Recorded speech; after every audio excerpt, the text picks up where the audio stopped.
So what would you say for someone listening that might not be familiar with Nietzsche? What's a brief overview of why he's an important figure today?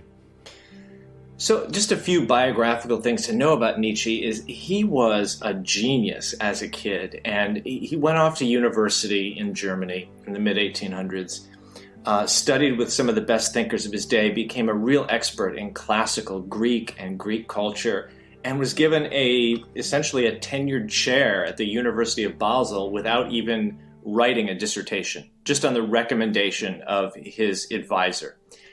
So Nietzsche's sort of this amazing young professor.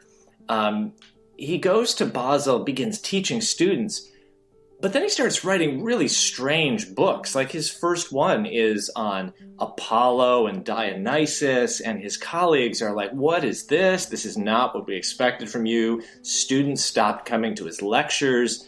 It got so bad that there were only a couple people showing up to his courses. Nietzsche became increasingly dissatisfied in his 20s and into his early 30s with the academic life he found there. He was just fed up with people who he thought spent all their time among books and libraries and had forgotten how to live. And I think he saw that in himself. He felt himself becoming that way and didn't like it. And this was coupled with the fact that he was fairly ill all his life. He had conditions that people still argue about today, and they were getting worse and worse. So he was often down on his back in bed, vomiting, fevers, headaches, wore an eye shade when he walked around town to keep the sun out of his eyes. And these two things sort of combine. And he eventually decides he needs to leave this all behind, both for his health, but also because of the environment around him. And so he quits.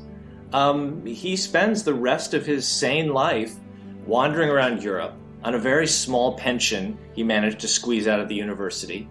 And he wrote these crazy books that no one read in his lifetime. And then one day in Italy, he went crazy and was eventually taken back home. But he never said another sane thing in his life. He lived about 10 more years and then died. But it was during that period of insanity that he became super famous. And everything he'd wanted out of life, he got when he could no longer appreciate it.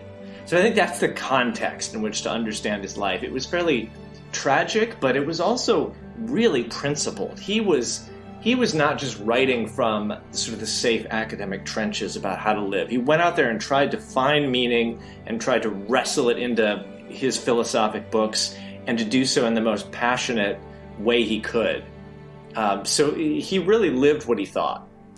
It's so interesting. It makes me think of, as I was reading through the book, this Aristotle quote of, there's no genius without a mixture of madness.